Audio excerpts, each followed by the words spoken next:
Kakos Industries is ad-free. To help keep it that way, consider heading to kakosindustries.com/Patreon and pledging $1 or more a month.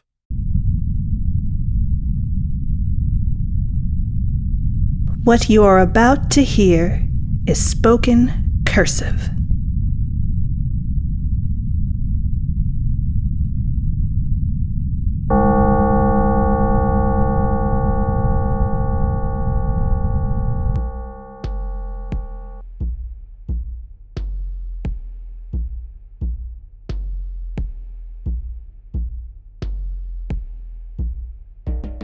Hello and welcome to the Kakos Industries corporate shareholder announcements. At Kakos Industries, we specialize in making small dogs meaner, and also doing evil better. But it doesn't mean that we also don't do the first thing. My name is Corin III, and I am CEO of Kakos Industries. Shareholders, last time we had Halloween, and despite some unfortunate circumstances, it was one for the record books.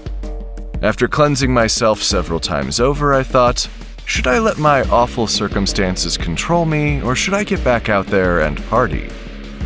I did a little of both. If you're wondering why you're hearing my voice at all, then perhaps you should have paid closer attention to the broadcast last time. I am told that it was disgusting and embarrassing, but nonetheless, I survived. I joined with Junior to play some costume charades. I opted for a mildly sexier costume for the second half of the night that displayed my forearms well. They got a lot of attention, and people were well and truly inebriated at that point, so they were less than secretive about their interests. Kimmy kept pinching my arms as a joke, but I think that she got a minor thrill out of it also. Eddie seemed more concerned that I was comfortable with the way I was dressed and the attention I was getting. She has a bit of a protective streak, I guess. Throwing caution to the wind, I sampled some of Dr. Dunkelvissen's alcoholic concoction, which has the potential to go really well or really badly every year. This year was pretty good. Everyone had the subtle sensation that they were levitating a few inches above the ground. Soundman was ashamed that he didn't do more to save me from my abuse that night, but his stalwart member was standing prouder than ever. Is it weird that I find some comfort in dangerous or scary situations knowing that Soundman is getting some satisfaction from it? I'm okay with that, I think. The party went on for another 3 days, basically until we ran out of libations. It was an amazing time, and I think we all made the most of it. I hope that all of you can keep that spooky, autumnal feeling in your heart as we move forward through the darkest times of the year. Today's broadcast is coming to you from a gelatin fruitcake. It looks like an ordinary gelatin fruitcake with all kinds of fruit encased in gelatin, but this gelatinous configuration has a specific resonant frequency, allowing us to easily manipulate it to produce sound. Of course, all gelatin fruitcakes have the ability to resonate and produce sound, but this one is special all the same. It comes from a collaboration between our Deviggle of Jiggle and Olsen's Cakes Not for Farting. Their tagline is, "Please don't fart on any of our fabulous cakes. They are a labor of love and a culmination of many hours of labor. They deserve better than to be used in fart-related explicit materials. We do not care how much you really love it. Use someone else's cake." I am told that the audio quality is both warm and gooey, with a good amount of even-order harmonics, largely thanks to the addition of kiwi. I should mention that these announcements are strictly for Kakos Industries shareholders. If you aren't a shareholder, you're gonna start eating this cake, and you're not gonna stop until you are evil. Or dead. There's a chance that you will die, especially if you have some fruit or cake-related allergies. Please be careful. If you happen to love gelatin fruitcake, you will need to wait until the end of the broadcast to even begin nibbling on it. I know you struggle with self-control, but you must do as I say. And if you feel the urge to go against the wishes of Olson's Cakes Not for Farting, you will be visited by heirloom bite wolves before the night is out. They have fewer teeth, but they are sharp. Olson is not fucking around. I cannot stress this enough. Do not fart on the cake. It will be the last prank you ever pull. Shareholders, I took my hallucination of my grandfather's words seriously, and I decided to write a letter to him. In keeping with the format of many of his notes, I have opted to record said letter with Soundman's help right now. When the recording is finished, we will find a meaningful way to send the recording into its own sort of afterlife so as to deliver it, at least in our hearts and minds. Here goes. Hey, Grandpa. It's been a while. I want you to know that I really miss you. You know, I've poked some fun at these strange recordings you've left me, but I now find myself wondering exactly just what to say to you. Things have been challenging since you left us. I think that I've handled most of the situations that have arisen about as well as anyone could possibly do, but I can never know for sure. I'm sure that you, with your many years of experience and wisdom about evil, may have made some different choices, but I hope that you would be proud of me all the same. You asked me about my experience visiting the heart of the Kakos Industries building. There's much about it that I still do not understand, and there is much about it that many here at Kakos Industries still doubt. I could have been hallucinating due to any number of substances I might have accidentally consumed. But it felt more than real when it was happening. It was the kind of experience that really just takes up your entire attention when it's happening. Whatever else you may have been thinking or feeling or whatever was on your mind moments before, it just disappears. It's the sort of thing that just demands your attention completely. The danger of it, the awesomeness of its size, appearance, and the hum. It's easy to become transfixed, and I think that few begrudge me touching it. Among those few is Grace Rule, who would rather I not compromise myself in such a way, but I had no choice. There was no turning back in the face of something so powerful, so mysterious, and so amazing. I saw you when I was inside of it. I'm guessing that was just my subconscious again. It felt like I was drowning, and I think maybe I wanted to see you one more time. There were also a number of people that I don't know. The running theory amongst those that feel the need to examine every detail of the story repeatedly is that I was visited by others who were important to Kakos Industries. Other board members, other officers. I think I saw Kiarawa. That's a story for another time, I think. There was some peace in there, at the bottom of what felt like evil itself. It was nice. The nightmares that followed have been less nice, though they have significantly calmed in recent weeks, especially after I was swallowed by the Quirgergirth. That's what it was called, by the way. It feeds on positive emotions. I had Angus kill it. He didn't want to because it was evil and it violated his ethos to harm evil creatures, but I made him do it. I insisted. We've been running some science on the creature and how exactly it could feed off of emotions. Turns out that it also eats a lot of cave slime, keeping its digestional tract lubricated. Its possible emotions were just some sort of dessert for it. Anyway, that one is dead. There might be more, but that one is gone. I don't know what control it had over the strange hooded women that were both in my dreams and in reality, but they are still around. They just don't seem to have anything to do. I don't think they have a place to live either. They just kind of sleep on the couches around the building. We're going to try to get them some jobs, but we'll probably have to start with getting them some names, and then seeing what kind of skills they have apart from preparing unwitting men for being devoured. That is a useful skill around here, but it's not an everyday thing. We still don't know who they were before all of this, or even if they had anything to do with the Quirgergirth specifically. All the same, they seem kind of aimless. Kimmy has commented on their condition as being sad and relatable. I sincerely hope that they do not begin a cult or even take one over as a result of their sad feelings.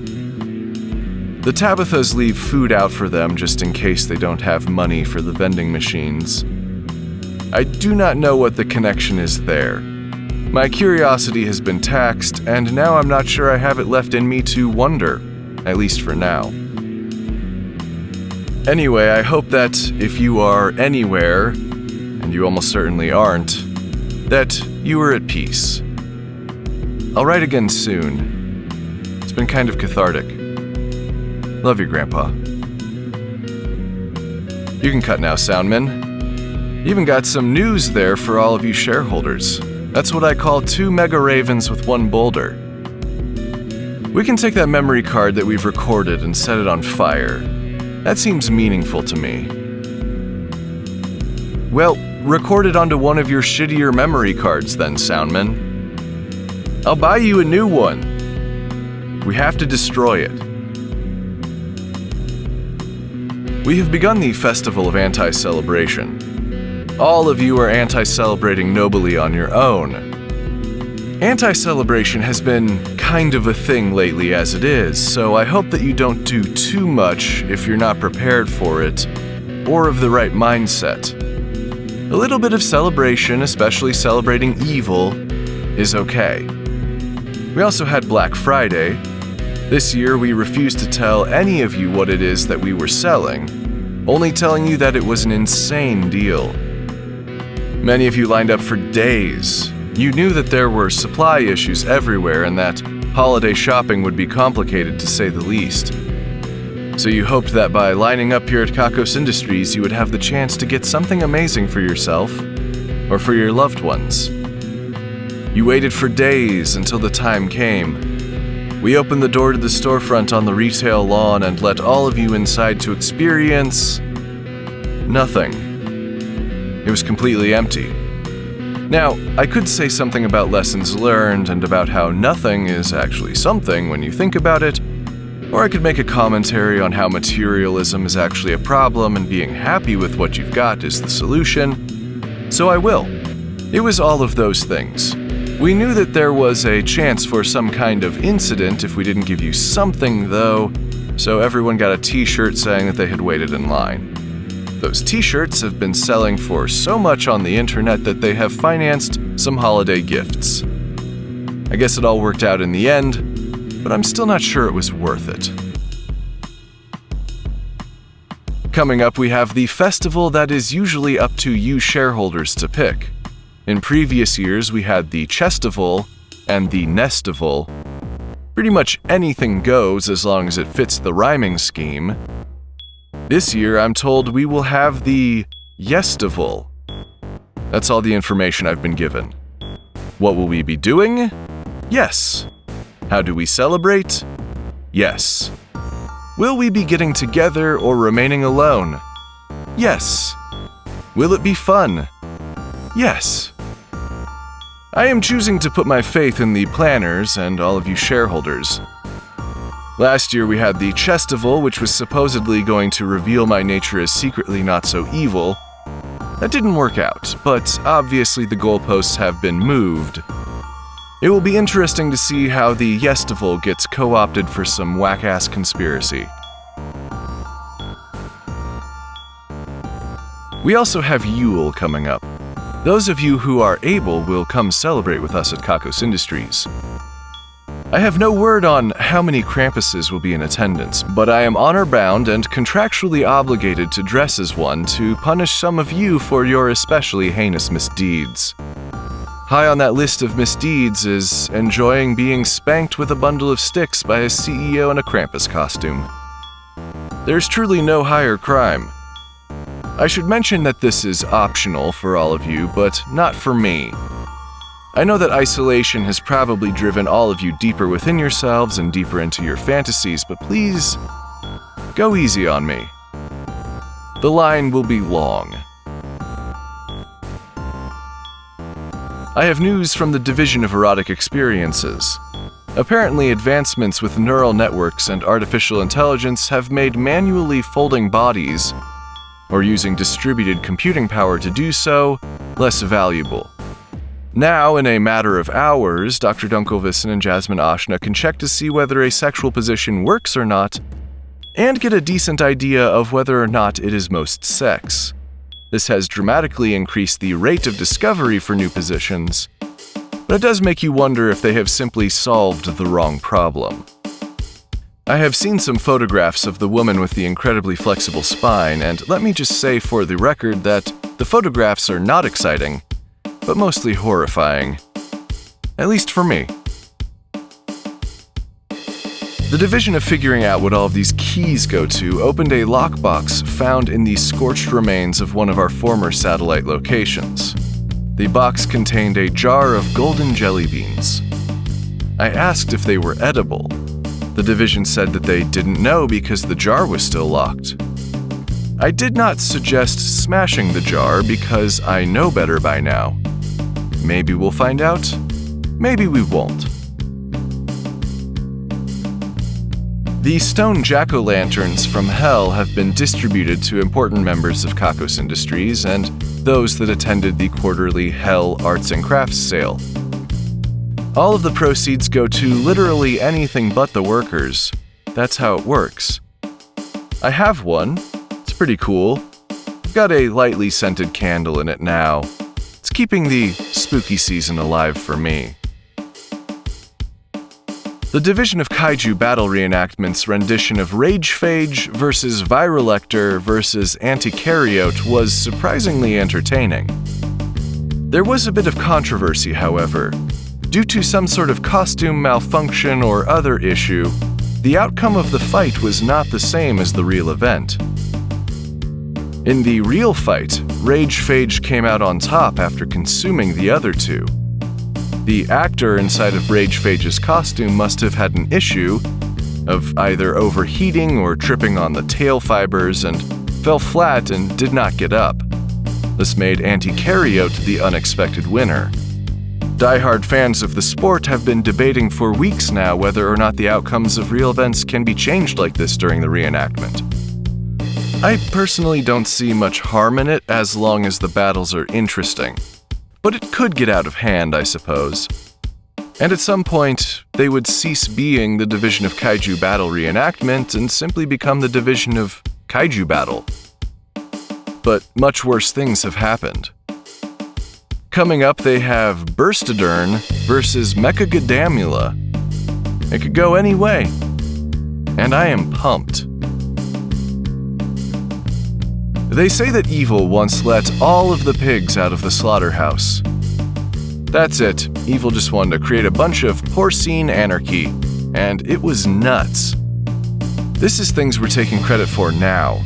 This week we're taking credit for supply shortages for gadgets, that thing you really, really want, and the knowledge that true peace comes from within, but we're gonna keep looking for it elsewhere anyway.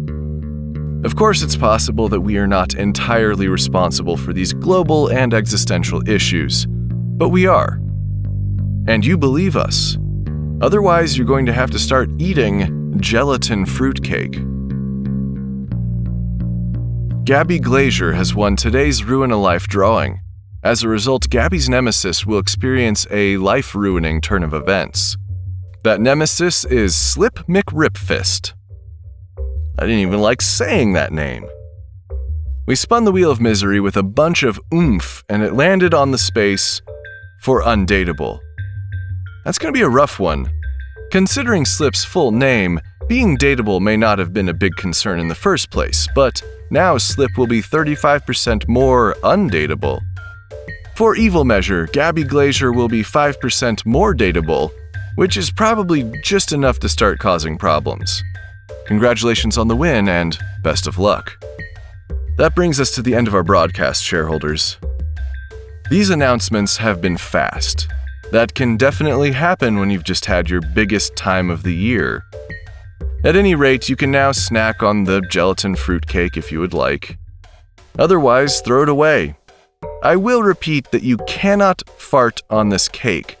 I don't even like having to say this, but it is part of the contract we have with Olson's Cakes Not for Farting.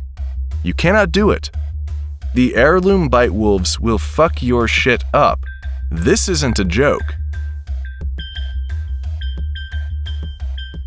Anyway, wait a second. Soundman, has this tape been here the whole time? I don't remember it being here when I sat down. It has my name on it, or my grandfather's name. It's not always easy to tell. Should we listen? I'll hand it over. Hey, Corin, it's your grandfather. Look, I'm really glad you finally took the time to write to me. I can tell you from experience that taking the time to write a letter or record a message for your loved ones can be really nice. It can help you to think about what really matters, and it can be nice to focus on love for a change. Love, straight from the heart. I gotta say, that story you told me was wild. I always knew you'd get into some crazy stuff, but that is truly wild. I knew that this building would reveal itself to you in ways that it never did for me. I'm glad you took the time to tell me. I'm also sorry about all that trouble you went through the other day. Halloweens are always rough for CEOs of evil megacorporations. And I want you to know that you're doing an amazing job despite any hiccups. Really fantastic work. Evil has never been in greater hands than yours. I know that we all have our doubts when we have so much responsibility, but the decisions you make every day are guided by your best evil instincts. And you know that I taught you everything I knew. So you're in even better shape than I was. It really means the world to me that you thought to send me a message, Corin. I'm not exactly around anymore, but it's nice to know that I'm remembered and thought about. I love you, kiddo. Please write to me again. It really means a lot to hear from you. Oh, before I go, I've got some numbers here. 14, 44, 73, 96, 111, 21, 21, 21, 6, 21, 3, 21, 9, 1. Take care.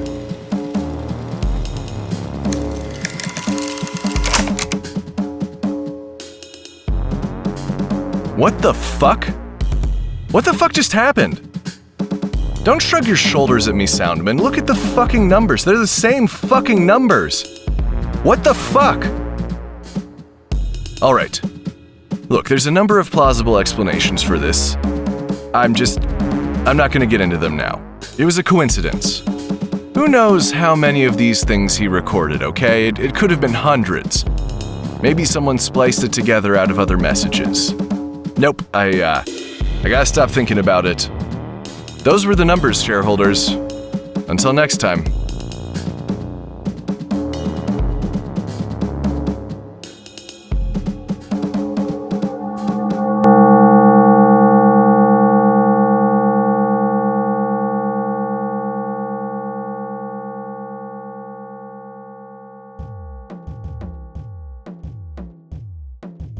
Kakos Industries is written and produced by Conrad Mishuk, who is also the voice of Corin Deeth and the composer of the music.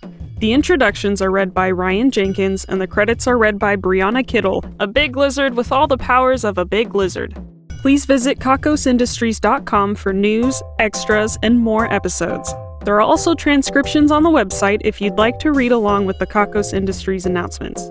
That's KAKOSINDUSTRIES.com.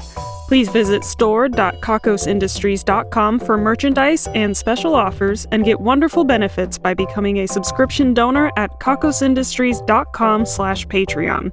You can submit one-time donations at kakosindustries.com/PayPal. You can also purchase gear and other items for the production at kakosindustries.com/wishlist. Join our community at kakosindustries.com/Discord. Questions, comments, or a strong desire to collaborate? Drop us a line at inquiries@kakosindustries.com. If you like Kakos Industries, be sure to rate and review us on your favorite podcasting service and connect with us on YouTube, youtube.com/Kakos Industries, Facebook, facebook.com/Kakos Industries, Tumblr, kakosindustries.tumblr.com, Instagram @Kakos Industries, TikTok @Kakos Industries, and Twitter @Kakos Industries. We encourage fan art and listener participation on all our social media platforms. Special thanks to our esteemed shareholders Jack Attack, Valerie Cope, Dwight Spencer, Damian Scott Fiker, and A. Rupert. Also thanks to honored employees Calico, who wiped up the spill, Rocket, who swept up the crumbs, and Anastasia K., who ate the broken pieces. The division of beanies, booties, and construction projects that are probably too large for yarn, directed by Theo Cornett, has started working on knitting an entire hotel. This could end badly. The division of obscure vintage technology, directed by Craig Sizz, has won a bid for the Paincrophone, a sensitive instrument that records precise pain signals coming from a source. The division of subtle efficiency increases, directed by Daniel R. Smith, has added a timer to the refrigerator, allowing it to only open for so many minutes per day per person. The division of Saying It the Long Way, directed by Dino Schroeder, has been workshopping not exactly, but also no. The division of Kakos Cafeteria Reviews, directed by Seth and Josh, has reviewed the Handful of Crumbs stand.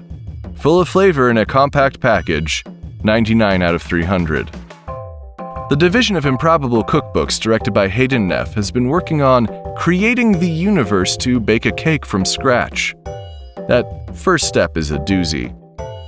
The division of lesser-known napping locations, directed by Sassmaster J, has found a cooling fan in the industrial sector that blows up hard enough to support the weight of one human.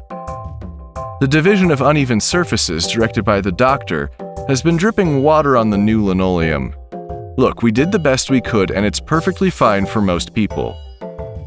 The division of Hallway Wandering, directed by Jack, has been strolling down hallway 33-7-991. It's this magnificent shade of fuchsia. The division of More Monday Mondays, directed by Odie, has discovered a way to make Mondays that much more Monday. It is the knowledge that you have a long weekend coming up, which means you need to get all of your work done in less time. The division of Villainous Introspection, directed by Sarah, handed out a questionnaire to those who were particularly evil, asking them for their deepest secrets. It seems that the darkest among us have deep and serious souls that inspire our every motivation. The division of New Card Game Mechanics, led by Finn, has developed a card that is a gun and fires a bullet. Just one, but that's too many. The division of 4D Printing, directed by David Friedman, specializes in 3D printing but on a higher intellectual level and for more nefarious purposes. They have printed a piece of plastic scrap that is incredibly hard to grip or pick up off the floor using any known tools. The division of Even Weirder Bugs, directed by Franco El Terrible, has discovered a really long boy, like a centipede or a millipede or something, but boy is it just really, really, really long. Our esteemed shareholders, honored employees, division heads, and other Patreon patrons are the best.